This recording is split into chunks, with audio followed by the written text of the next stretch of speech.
Welcome back after the break. आप देख रहे हैं आज पाकिस्तान। और सबसे पहले ज़रा यहाँ पे जो अभी मैं थोड़ी देर पहले मुज़फ़्फ़र से भी बात कर रही थी कि आजकल बच्चों को, और इस पर हमने कई प्रोग्राम्स भी किए हैं, टीनेजर्स को ख़ुसूसी तौर पे पबजी की, फायरफ्लाई की, बहुत सारे इस तरह की गेम्स की लिटरली एडिक्शन है। वो उनका मूड ख़राब हो जाता है अगर आप उनको रोकने की कोशिश करें, लेकिन अब उससे भी ज़्यादा ख़तरनाक बात हमारे सामने जो आ रही है कि अगर इस एडिक्शन से और इस तफरी से उनको दूर किया जाए तो वो इंतहाई कदम भी उठाते हैं। हाल ही में हमने एक वाक़या देखा, जब एक बच्चे को जब रोका गया कि वो नहीं खेल सकता तो उसने अपनी पूरी फैमिली को एक इंतहाई कदम उठाते हुए कत्ल कर दिया। अब उसके बाकी मुतारकात क्या थे उस डिटेल में नहीं जाएंगे, but there is definitely a connection कि आप इंतहा पसंदी की तरफ जा रहे हैं, आपके इंतहाई कदम आपके निकलते हैं, and you know things which are beyond us, यानी हम एज अपने चाइल्डहुड से अगर इसको कंपेयर करें तो हम इसके बारे में सोच भी नहीं सकते।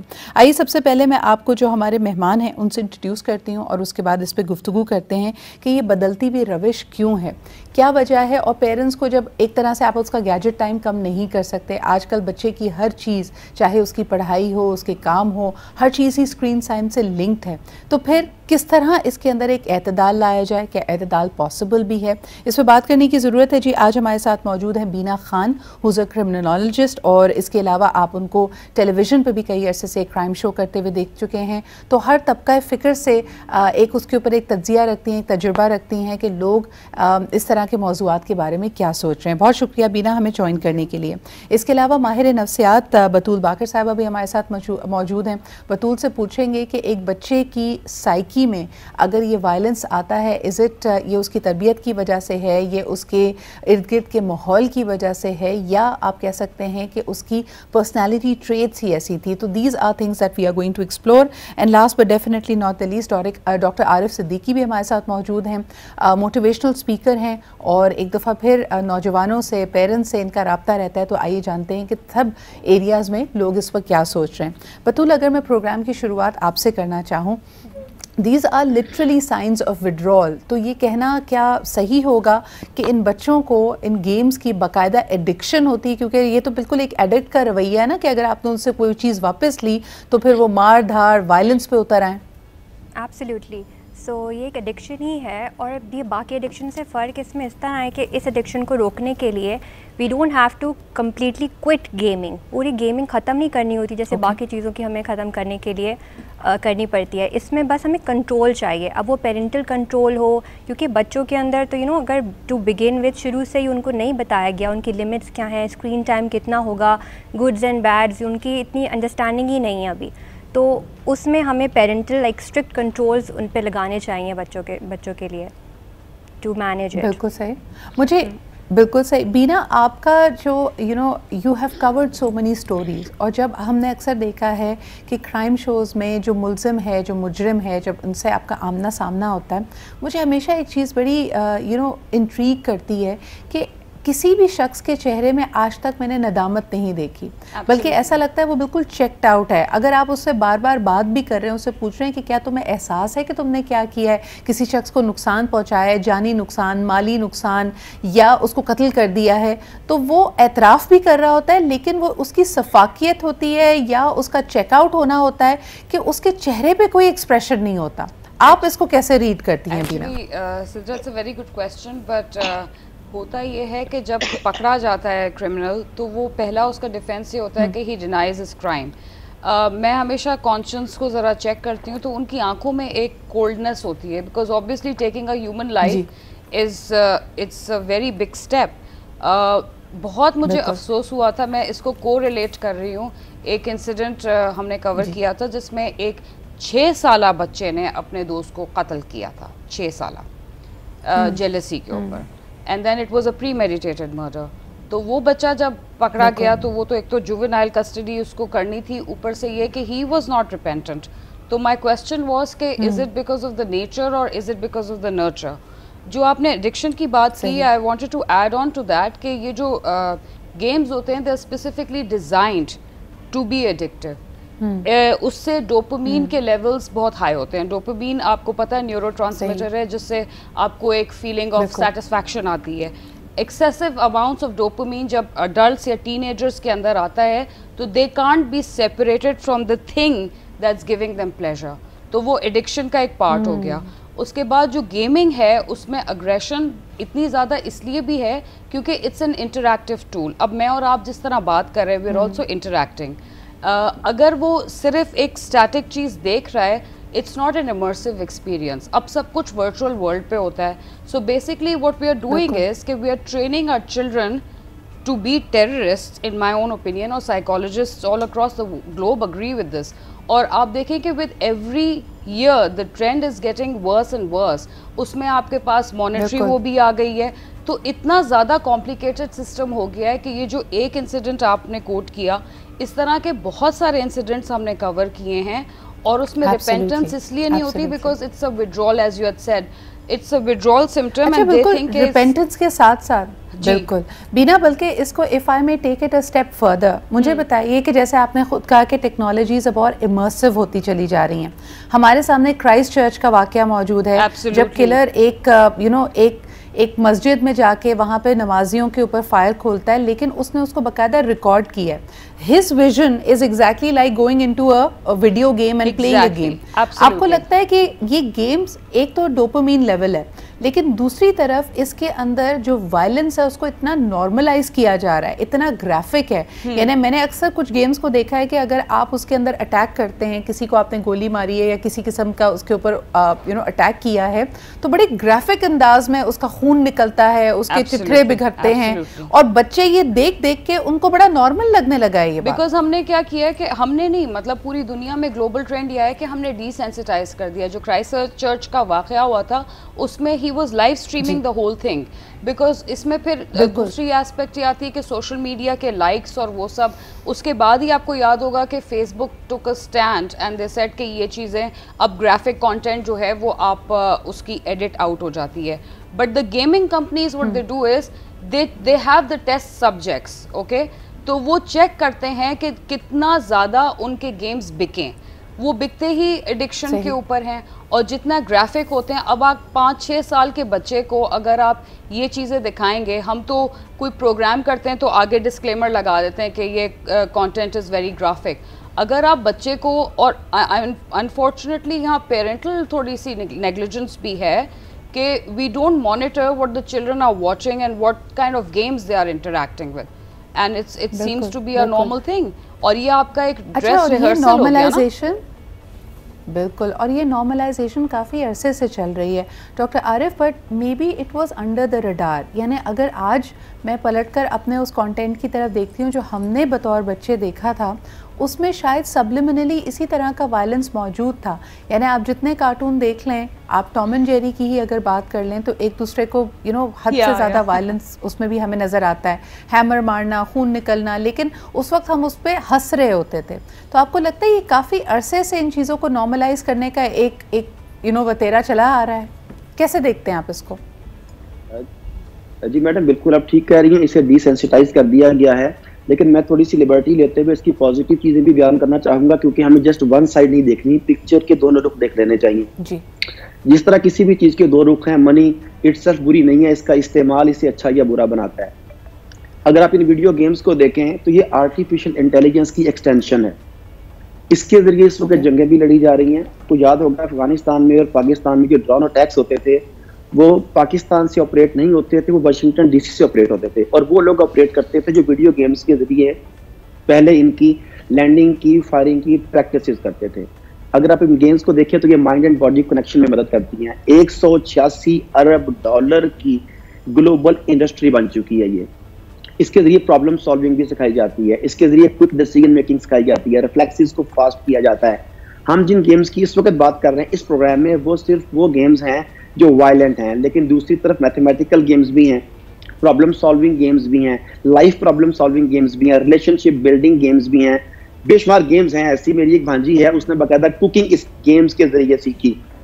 ये वो पॉजिटिव चीजें हैं जो इसके नेगेटिव को ज्यादा ऊपर आने की वजह से पस मंजर में चली गई है। पहली बात तो ये है कि हम इसे ये डिनाई नहीं कर सकते, क्योंकि इस वक्त 5th जनरेशन वारफेयर में भी इसका इस्तेमाल हो रहा है, नेगेटिव भी हो रहा है, पॉजिटिव भी हो रहा है। इससे पहले हमारी जो साइकोलॉजिस्ट थी, गालिबन उनका नाम बतूल आपने बताया था, उन्होंने जो कंट्रोल की बात की थी जी जी, वो बड़ा इंपॉर्टेंट है।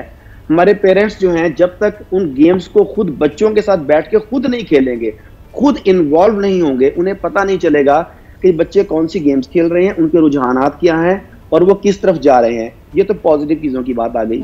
उसके बाद जो नेगेटिव चीज़ों की बात आप लोग बता रहे हैं, एक बात जो आपने बार बार रिपीट की, मैडम ने रिपीट की, मैं इससे भी ज़्यादा खतरनाक बात की तरफ आपकी निशानदेही करना चाहूँगा कि इनके ज़रिए नज़रियात और अक़दार को कैसे बदला जा रहा है। बेशुमार ऐसी गेम्स हैं जिसमें एक लेवल से नेक्स्ट लेवल तक जाने के लिए जो हर्डल्स आपको क्रॉस करनी पड़ती हैं, उसमें मुकद्दस मकामात को तबाह करना होता है।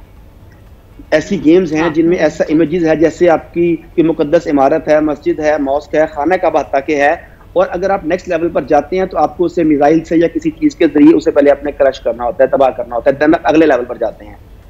अब ये साइकोलॉजिकली आपको बता रहे हैं कि जब आप लाइफ में अगले लेवल पर जाना चाहेंगे, जब आप आला मकाम पर जाना चाहेंगे, विक्ट्री स्टैंड पर जाना चाहेंगे, तो फिर आपको मजहब हो, अक़दार हो, इंसानी रिश्ते हों, उन सब को आपको पामाल करना पड़ेगा।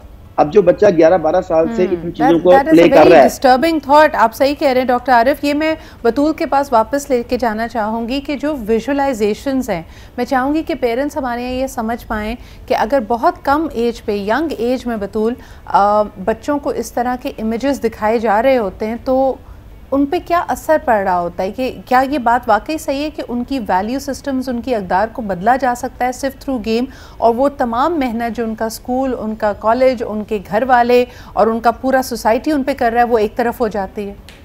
देखिए, how our brain works is through reward.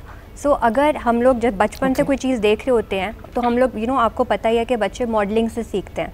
जो चीज़ हम देख रहे हैं, जो चीज़ हमें नॉर्मल लग रही है, ऑल्सो अगर उसके साथ हमने कोई रिवॉर्ड अटैच कर दिया, फॉर एग्जांपल अगर ये बता रहे हैं कि नेक्स्ट लेवल पे जाने के लिए we have to do this and that's how our brain works, तो फिर हम उसी तरीके से चीज़ें सीखते हैं कि फिर आपके अंदर फीलिंग ऑफ अकॉम्प्लिशमेंट भी आती है, तो उन्हें इससे अच्छा लगता है। एंड देन जब वो लोग स्टेजेस पास नहीं करते बच्चे, then they feel despair, mood उनके ख़राब हो रहे होते हैं, फिर उन्हें एक्स्ट्रा टाइम चाहिए होता है to practise it and to take it out gets even more difficult, कि आप उनको स्टॉप कराएं तो उनको और फिर उनका मूड ख़राब होता है, एंग्जाइटी होती है, डिप्रेशन होता है, बिकॉज ये गेमिंग की उनकी कोपिंग स्ट्रैटेजी भी बन जाती है लाइफ से। Because in one hand, like on one side ये उनको गेम में एक मीनिंग दे रही होती है, उनके लाइफ का पर्पस इसी से अटैच हो जाता है, और ऑन दी अदर हैंड ये बाकी जो उनके करंट फैमिली है उससे आइसोलेट कर रही होती है।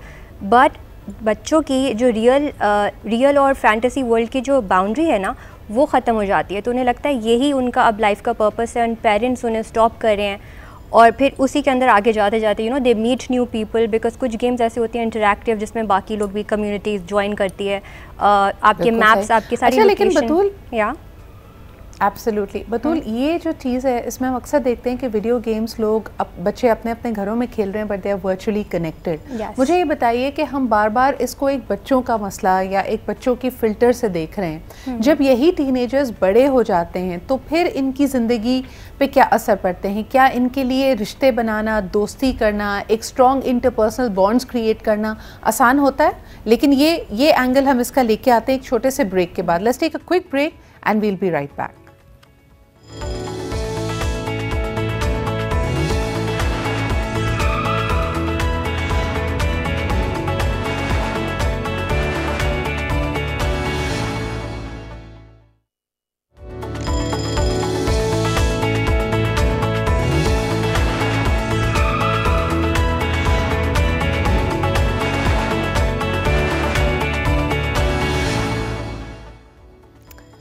जी जनाब, वेलकम बैक। और ख़ास तौर पे उन घरों में जहाँ टीनेज बच्चे हैं और आपको लगता है कि आपकी बात नहीं सुनते, बस अपनी ही दुनिया में मगन है, और ख़ास तौर पे गेमिंग एक ऐसी एडिक्शन है जिसकी वजह से आप परेशान हैं लेकिन आप कुछ नहीं कर पा रहे। We are trying to come up with solutions and understand. देखें, आपको एक चीज़, एक चैलेंज या मसला लग रही है, लेकिन बहुत अहम है यहाँ पे थोड़ा सा एतदाल, थोड़ी सी अंडरस्टैंडिंग कि बच्चा इस वक्त क्या सोच रहा है या महसूस कर रहा है।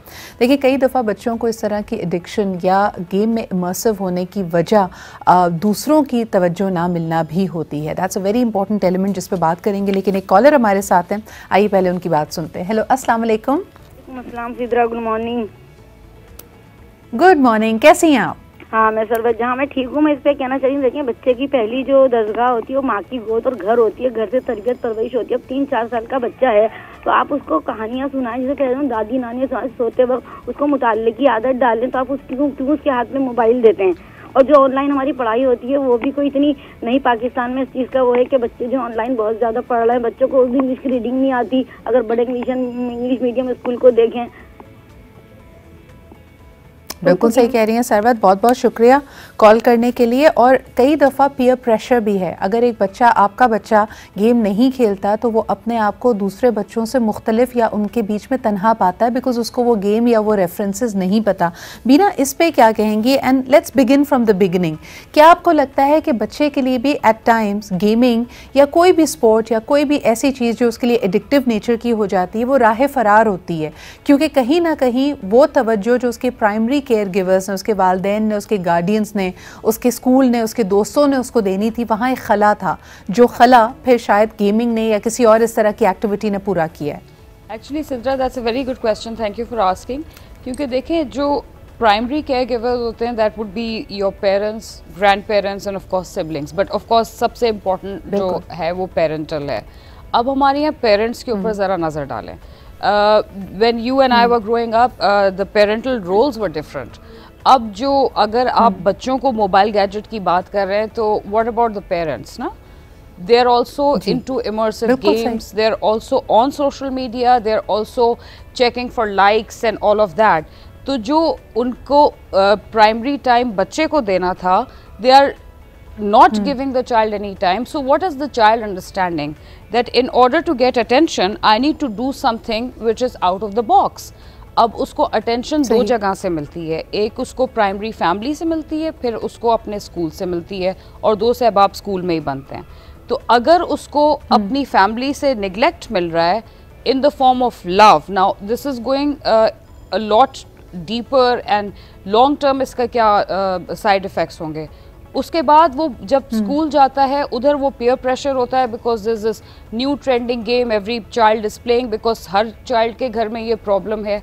When these people grow up, of course they will grow up, तो इनको आपको लगता है कि empathy होगी? Would they be able to empathize with other humans and human emotions? Artificial intelligence, all you know, it's a very good thing, but at the end of the day, what are we churning out? So yes, it's very important कि primary caregivers attention देते हैं।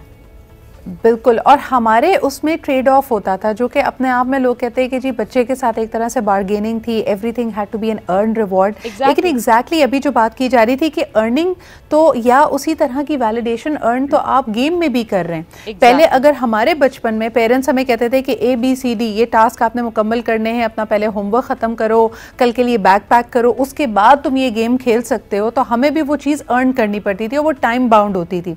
या हमें पता था कि शाम में 7 बजे NTM पे आपने कार्टून देखना है तो उससे पहले पहले आपके कौन से काम आपने ख़त्म करने हैं। अनफॉर्चुनेटली ये जो अनलिमिटेड आपके पास अब कंटेंट मौजूद है वो भी काफ़ी काम ख़राब करे। एक और कॉलर और उसके बाद बाकी पैनल की तरफ आते हैं। हेलो, अस्सलाम वालेकुम। अस्सलाम वालेकुम जी, कौन सा आप कहाँ से बात कर रहे हैं? जी बात कर रहा हूँ, अमरकोट से। जी नवीद साहब, क्या कहेंगे हमारे आज के मौजू पर? आज के मौजू में मैं ये कहना चाहता हूँ कि सबसे पहले तो ये सोचना चाहिए ना, गेम कौन से डिपार्टमेंट की जरूरत है या कौन से मुल्क की रिक्वायरमेंट है कि आप गेम्स में नंबर 1 होगे तो आपको जॉब मिलेगी या आपको मुल्क का वीजा मिलेगा। सबसे बड़ी बात तो ये होनी चाहिए हम अपने बच्चों को अपना करके अपना ये करके कि हम अपने आप को बच्चों से बेजारियत में उनके हाथ में मोबाइल पकड़वा देते हैं कि बच्चे ये मोबाइल खेलें। सबसे बड़ी बात है ज्वाइंट फैमिली पहले होती थी, नाना दादी सब होते थे घर में। नवीद साहब, आप ये देखते हैं कि जिन लोगों ने ये गेम्स ईजाद किए हैं, जिन्होंने ये गैजेट्स ईजाद किए हैं, वक्तन फ़वक्तन हमें पता चलता रहता है कि वो अपने बच्चों को भी ये गैजेट ज़्यादा वक्त के लिए नहीं देना चाहते। तो क्या हमें इसी चीज़ से चौंकना नहीं चाहिए कि जब जिसने वो चीज़ ईजाद की है वो अपने बच्चे को नहीं दे रहा, तो हम अपने बच्चे को दिन के 10-10 घंटे 11-11 घंटे किसी गैजेट के साथ क्यों छोड़ देते हैं? तो मेरे दोस्त हैं सिडनी में रहते हैं, वो बोलते हैं वहाँ पे मोबाइल का कौन से भी नहीं है। यहाँ पे जैसे घर में फैमिली बैठे हैं मोबाइल्स में लगे हुए, कौन से भी नहीं है। हमें इस काम पे लगा दिया गया है, दीन से दूरी का लगा दिया गया है। सबसे बड़ी बात तो ये है कि हमारे घर में टाइम ना देना। बिल्कुल सही, बहुत शुक्रिया, thank you so much for calling in. मैं ये डॉक्टर आरिफ आपके पास आना चाहूँगी। आई अंडरस्टैंड, आप समझते हैं कि एतदाल में अगर इस्तेमाल की जाए ये टेक्नोलॉजी बुरी नहीं है, इसके फ़वाइद भी हैं, लेकिन हम दुनिया के जो सबसे तरक्की याफ्ता ममालिक की तरफ अगर देखते हैं तो ना उनकी एजुकेशन में वो गैजेट्स पे बहुत ज़्यादा इन्हिसार कर रहे हैं। चाइना ने बाकायदा गेम्स पे बैन लगाया हुआ है कि एक बहुत थोड़ा वक्त है जो बच्चे गेम को दे सकते हैं। क्या ये चीज़ें हमें नज़र नहीं आ रही and should we not be paying attention?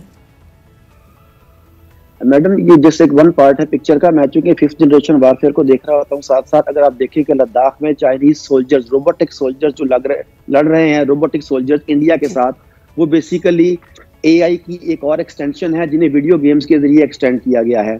हाँ, वो ये देखते हैं कि किस लेवल पर किस तरह के बच्चों को कौन सी गेम्स और कितना स्क्रीन टाइम अलाउ करना चाहिए। बैन नहीं है। आप कई स्कूलों से स्कूल्स बैग खत्म कर दिए गए हैं, टैब्स दी गई हैं, गैजेट्स दिए गए हैं कि आप स्कूल का जो बैग का वेट है उसे खत्म कर दें। तो वो डिसाइड ये करते हैं कि किस लेवल के लिए कौन सी गेम, किस लेवल के लिए कौन सा लेवल, किस तरह की एज के लिए कितना टाइम जरूरी है, वो इन चीजों को कंट्रोल करते हैं। फिर पूरी सोसाइटी उससे खास सांचे में ढली होती है। वो किसी भी आदमी को ऐसे नॉन प्रोडक्टिव गेम्स की तरफ नहीं जाने देती जो ना सोसाइटी के लिए, ना उनके लिए, ना फैमिली के लिए सूटेबल होते हैं। हमारे यहाँ ये है कि बच्चा रोना लगा, उसके हाथ में मोबाइल दे दिया, बच्चा छोटा है बड़ा है, हमने जान छुड़ाने के लिए उसे दे दिया। आप किस तरफ इशारा कर रहे हैं डॉक्टर आरिफ? बिल्कुल सही। जी जी, आई एम सो सॉरी, वक्त में बस कम है। I just quickly move to, जी फरमाइए। मुझे कह रही हैं? जी फरमाइए आरिफ साहब, फिर आप अपनी बात मुकम्मल करें। मैं आखिरी ये ऐड करना चाहता हूँ कि हम पेरेंट्स या इदारे जो बच्चों के हाथ में मोबाइल देते हैं, ये भी याद रखिए कि मोबाइल और गेम्स इस वक्त सबसे बड़ा स्पाइंग एजेंट है। हर वक्त कैमरा और माइक ऑन होता है, वो आपके घर की, आपकी प्राइवेट लाइफ की पिक्चर्स बनाती हैं, रिकॉर्ड होते हैं। ये स्पाई गैजेट्स नेक्स्ट जनरेशन वार में आपके अगेंस्ट इस्तेमाल होंगे। Be careful. बिल्कुल सही, बहुत शुक्रिया। ये बड़ा अहम पॉइंट इसमें भी था। एक छोटा सा ब्रेक लेते हैं, मैं बतूल से बात करना चाही थी लेकिन अभी ब्रेक का वक्त होता है। ब्रेक से वापस आके बतूल से पूछेंगे इंस्टेंट ग्रेटिफिकेशन। हमने डोपामीन लेवल्स की बात की, डीसेंसिटाइजिंग की बात की, लेकिन ये जो है ना कि बच्चे ने जिस वक्त जो चीज़ मांगी, ये अग्रेशन भी बच्चों में बहुत बढ़ता जा रहा है। क्या इसका भी कोई कनेक्शन है गेमिंग के साथ? इस पर बात करते हैं एक छोटे से ब्रेक के बाद।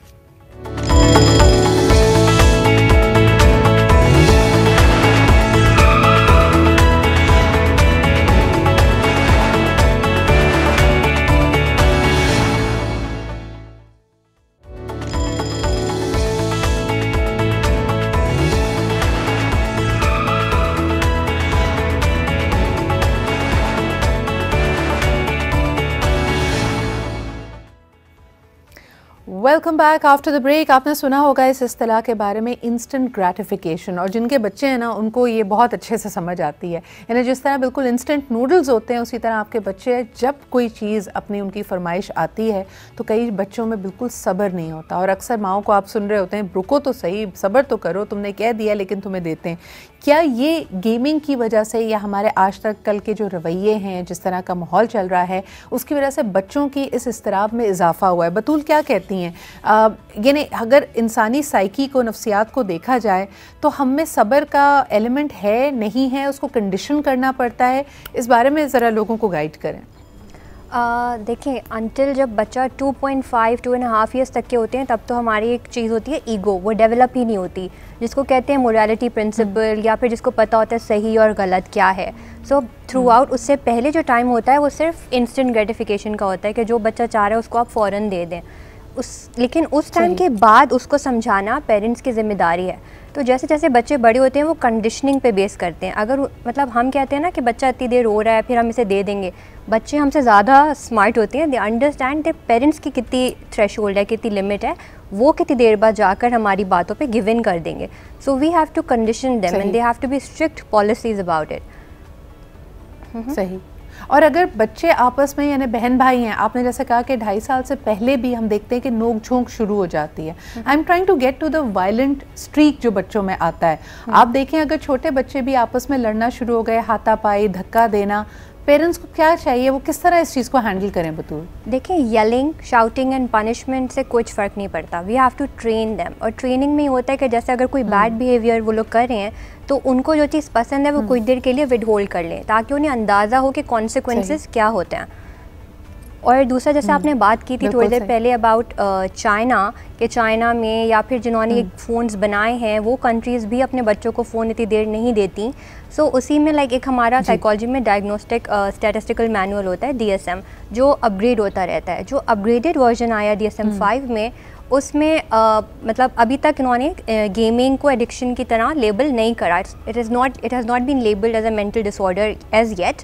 लेकिन जहाँ पे क्योंकि डिजिटल एरा है और सबसे ज़्यादा चाइना में और कोरिया में यूज़ होते हैं ये गेमिंग्स वगैरह, तो वो लोग हमारे नेक्स्ट स्टेप से जाकर देख चुके हैं and they have literally diagnosed it as an addiction कि इसको स्ट्रिक्टली वार्न किया जाए। एंड वी आर अभी हम लोग वहाँ पे नहीं पहुँचे हैं, लेकिन we are just stepping towards अभी हम वहाँ नहीं पहुँचे। और ये बहुत डेंजरस बात इसलिए है क्योंकि आबादी के हवाले से पाकिस्तान 5वां बड़ा मुल्क है। 70% से ज़्यादा हमारी आबादी यंग एज में है। चाहे हम गेमिंग की बात करें, नाजेबा कंटेंट की बात करें, जो ट्रेंड्स इंटरनेट पे नज़र आ रहे हैं हमारे पास, जिस तरह का कंटेंट हम कंज्यूम कर रहे हैं, वो काफ़ी परेशान कुन है। एक और कॉलर हमारे साथ है, उसके बाद मैं बीना की तरफ आना चाहूँगी। हेलो, अस्सलाम वालेकुम। वालेकुम सलाम, मलिक राशिद बोल रहा हूँ। सिद्रा, क्या हाल चाल है? बिल्कुल ठीक ठाक राशिद साहब, I am here in Islamabad. बताइए जरा, अच्छा, क्या कहेंगे आप आज के एंजॉय कर रही हैं आप? हेलो जी। अच्छा मैम, मुझे जी प्लीज बात करें आप। मैं कह रही थी कि आपकी आवाज़ आ रही है, प्लीज़ अपना कमेंट कीजिए। जी, मैं ये कह रहा था कि अच्छा अब ये बड़ा मुश्किल हो गया। जब हमारा ज़माना था तो वो बड़ी एक्टिविटी होती थी कि फुटबॉल खेल लो, बॉक्सिंग है, हॉकी है, क्रिकेट है, तो एक धारा जो था गुस्से वाला या ना कहने वाला वो उधर मुड़ जाता था। लेकिन अभी ये है कि ये इतना इंटेंस हो गया मामला। मैं अपने बच्चों की मिसाल लेता हूँ, उनको मोबाइल से, कंप्यूटर से हटाना एक टास्क है। अब मैं ये एक सवाल भी एक तरह से मेरा कि इस जिबिल्लत को हम किसी को चैनलाइज करें, ये मोटिवेशनल लोग करें, रियासत करे इन बच्चों के साथ। देखें, अगर हम अपने वालिदैन की बस की बात अब रह नहीं गई शायद, क्योंकि वो मिसाल देते हैं बच्चे की जी हमें ये अवेलेबल नहीं है तो दूसरों को अवेलेबल है। कोई कॉमनली ऐसी रेस्ट्रिक्शन हो। बिल्कुल सही, लेकिन सेंसरशिप भी पॉलिसी नहीं हो सकती। हमने देखा है कि कभी भी इस तरह की चीज़ों पे अगर रियासती तौर पे हुकूमत की तरफ से पाबंदी लगाई जाती है तो और चार चोर रास्ते आपके सामने खुल जाते हैं। But thank you so much for that comment. I think कि पेरेंट्स और रियासत और तमाम लोगों को मिलकर ही माशरे को साथ काम करना पड़ेगा। मगर Beena, what I wanted to come at is, आपका इतना तज्जिया है, तजुर्बा है क्राइम के हवाले से, क्राइम साइकी के हवाले से। एक आम तौर पर कहा जाता है कि जो अब्यूज़र है, अब्यूज़ड है, वही आगे जाके यूज़र बनता है, because it becomes a power struggle as well. तो आप जो नौजवान नस्ल में ये इंतहाई इक़दामात, ये रविश देख रही हैं क्राइम की, कहीं ना कहीं क्या इसमें पीछे कहीं तशद्दुद का भी एक हाथ है कि इनके साथ कोई ऐसा पुरतशद्दुद वाक़या हुआ है that has made them to be this way? Definition अब थोड़ी सी ब्लर्ड हो गई है। वो इस तरह के सिर्फ तशद्दुद जो होता है वो जिस्मानी नहीं होता, एक जहनी तशद्दुद होता है जिसके स्कार्स हमें नहीं नज़र आते। अल्फाज के इस्तेमाल से बच्चे को ख़ासतौर पे डेवलपमेंटल ईयर्स में जिस तरह का वर्बल अब्यूज़ कभी कभी लोग दे देते हैं, and unfortunately this is a toxicity of our society which we need to address. कि हम लोग कभी कभी किसी को इतना पुट डाउन करते हैं by the use of our words कि वो उसको एक कॉम्प्लेक्स डेवलप हो जाता है। सो इन अडल्टहुड वो अपनी वैलिडेशन के लिए उस तरह की चीज़ें करता है ताकि उसमें जो उसको एक कॉम्प्लेक्स होता है उसको ओवरकम करने के लिए। And this is how the cycle of abuse starts. It doesn't have to be physical. बहुत सारे लोग इधर कंफ्यूज हो जाते हैं कि अगर फिजिकल नहीं है तो अब्यूज नहीं हुआ, आप क्या बात कर रहे हैं। No no no, your subconscious mind plays a very important role. Silent treatment. I want to take this up with you again. हम अगले हफ्ते इस पे ज़रूर जहनी तशद्दुद के हवाले से प्रोग्राम ज़रूर रखेंगे। Thank you so much for being here with us Beena, doctor Arif and of course Batool ji. वक्त कम है हमारे पास, लेकिन वाकई ये सारे ताने बाने जुड़ते हैं। सिर्फ बच्चे को इसका इल्ज़ाम दे देना कि वो गेम के साथ एडिक्टेड है या पेरेंट्स ने देखा नहीं, ये काफ़ी नहीं है। पूरे माशरे में हमें ऐसी रविश, ऐसे एलिमेंट्स नज़र आ रहे हैं जो इस मामले को और गंभीर बना रहे हैं। इसी के साथ मुझे इजाज़त दीजिए। कल इंशाअल्लाह ताला आपसे कराची स्टूडियो में लाइव मुलाकात होगी। अपना बहुत ख्याल रखें। खुदा हाफ़िज़।